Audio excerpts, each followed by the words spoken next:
តោះសួស្តីបងប្អូនទាំងអស់គ្នាចុះថ្ងៃនេះយើងបន្តណាលំហាត់ប្រតិបត្តិយើងថ្ងៃមុនលោកគ្រូបង្រៀនពីលំហាត់ប្រតិបត្តិការបញ្ចេញមួយចំនួនពីរ៉ាឌីកាល់គឺចំនួនទី1ណាចុះថ្ងៃនេះគឺយើងតមកចំនួនទី2ហើយយើងកែវាណាបាទការកែវាការដាក់នៅខាងលើនេះក៏ឲ្យយើងកែវាគឺយើងដូចបញ្ចេញពីមួយចំនួនពីរ៉ាឌីកាល់ណាអូខេតោះអញ្ចឹងយើងមកមើលកន្លែងទី1អក្សរកណាគេឲ្យយើងលើក9ជាងឬក៏4បើសិនយើងបញ្ចេញពីរ៉ាឌីកាល់មកយើងបានប៉ុន្មានគឺយើងបាននេះចាប់9នេះជាការ៉េចឹងយើងបាន3ការ៉េណាបាទចឹង3ការ៉េទៅពេលសម្រួលឬការ៉េចោលគឺស្មើ3ចឹងឬ9គឺស្មើ3ទៅមកទៀតឬ16ណាឬ16គឺស្មើនឹងឬ4ការ៉េចឹងយើងសម្រួលឬការ៉េចោលទៅគឺស្មើអក្សរក36គឺយើងបានឬ6ការ៉េអញ្ចឹងយើងសម្រួលការ៉េចោលស្មើនឹង5បាទសកលស្មើនឹង5សកល9គឺយើងចាប់បានឬ8ការ៉េអញ្ចឹងដកគឺយើងទៅដាក់វា6ណាបាទអញ្ចឹងចម្លើយរបស់យើងទៅពេលដែលយើងសម្រួលឬគឺចោលគឺយើងសល់ដល់5ណាគឺដក5អក្សរងឬ100ឬ100អញ្ចឹង100យើងដែរ100គឺចាប់បាន10ការ៉េដកយើងដាក់មកវិញដែរណាឃើញទេតែបាត់ដកទៀតអញ្ចឹងពេលដែលយើងសម្រួលការ៉េចោលគឺស្មើនឹងដកអក្សរចយើងបញ្ចេញមកបានប៉ុន្មានបាទបើយើងធ្លាប់រៀនយើងធ្លាប់ធ្វើលំហាត់យូរទៅគ្រាន់តែមើលយើងឃើញចម្លើយបាត់ហើយយើងអត់ចាំបាច់គិតទេតែបើយើងអត់ចេះទេយើងត្រូវគិតយើងត្រូវយកវាទៅចែកហ្នឹងចែកកតាបឋមណាបាទអញ្ចឹងគ្រូគិតឃើញគឺស្មើនឹង11ការ៉េចឹងយើងសម្រួលការ៉េចោលស្មើនឹងសាច់ឆ144គឺយើងចាប់បានឬ12ការ៉េបាទសម្រួលការ៉េចោលទៅគឺស្មើនឹងដល់12បាទខ្ញុំលេខដល់គេណាបាទដល់គេនេះខោអូខេអក្សរច625បានមកប៉ុន្មានណាគឺបានមកពី25គុណ25ណាអូខេអញ្ចឹងយើងបានឬ25ការ៉េបាទឬ25ការ៉េយើងសម្រួលការ៉េឬការ៉េចោលគឺស្មើនឹង25អក្សរឆយើងមានប្រភេទអញ្ចឹងបើសិនជាមានប្រភេទយើងត្រូវបញ្ចេញមួយចំនួនហ្នឹងបើសិនយើងបញ្ចេញបាន12យើងបញ្ចេញ12ឬបញ្ចេញបានទេគឺយើងបញ្ចេញអាណាមួយទៅចេញទៅណាអញ្ចឹង9យើងបញ្ចេញបានណាបាទអញ្ចឹងយើងបញ្ចេញបាន3ណាបាន3 16យើងបញ្ចេញបាន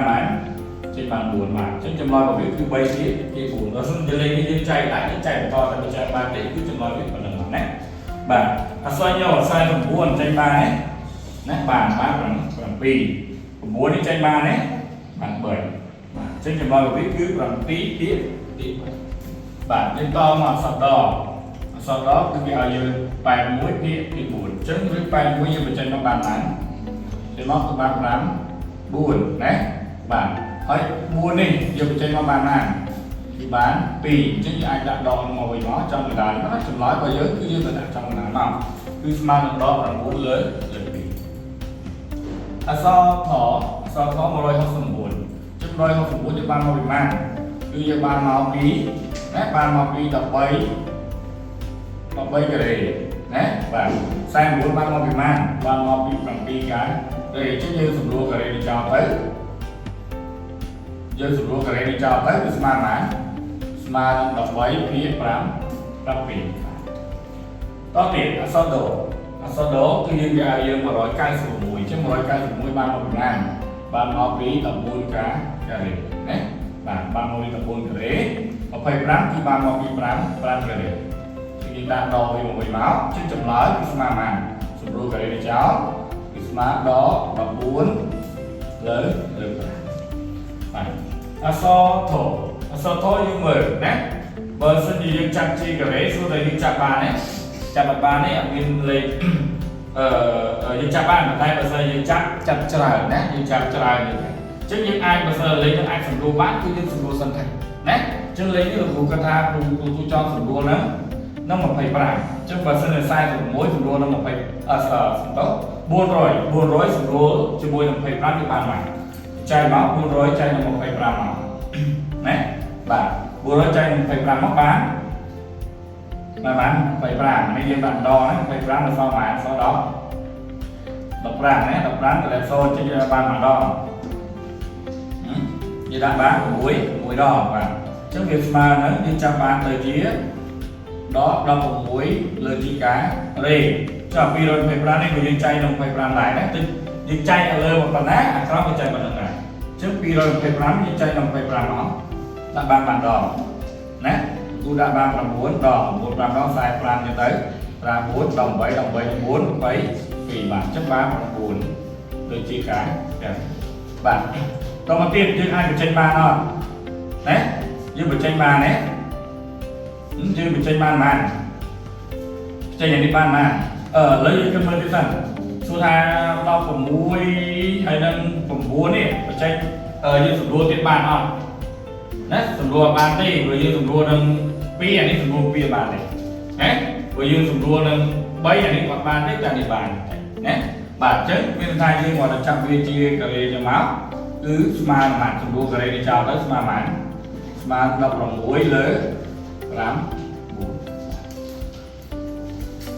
so nó cứ kéo như rừng mà rồi một ngày bán tiếp 7 mũi chắc như cơn mơ là ta lên sủng đua bàn đấy những bờ dân thì dân cho chúng ta riêng vì một tháng cứ máu đấy cứ dân nằm trong thằng bị chạy lại trong của má này chứ bị chạy ở pi ở lại đây chạy ở mấy ở lại đây là sản pháp bộ phí một con đồ bốn mấy chạy lại chạy được 4 ở lại đấy vì không trong cái trả lại tiền cáo này ai chạy tại 7 bàn này chạy được 4 bàn này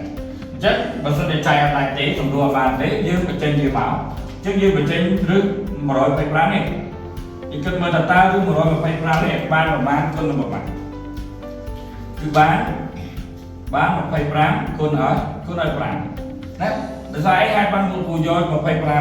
tại sao một phải cứ vì ăn được trên việc bán chứ như gió mà rồi mà rước một phải cơn làm máu tại sao như vậy chơi này máu cứ như bán cái này bạn trong khi này tham này biết là bây giờ như vật chơi máu cứ như bán này anh ấy phải tay bán cái đấy con prang anh ấy bây giờ lên chỉ cái đấy bán 4 cái này trước dưới mà tránh cái đấy rồi đưa cái đấy đi chào tới cứ mà prang nè mà prang chứ anh ấy mình tranh nhà bàn đấy là không được đáy cứ rứ prang to mà cái bài này cứ mình tranh bàn hỏi nè trước khi mà prang 4 chứ chùm lại một biết cứ prang 4 chứ complete nhé và sân chia lên sầm đố lại cái bài nhà lại tê đấy cái bài đi miền ra để cá tự nhiên trai một bàn ra để cá cái bài kia ta được sân gì thôi chi từ một con thái như là trong bài thời kinh tế của ấy càng lớn đi đấy cái dòng ấy chia ra để cá vào đây này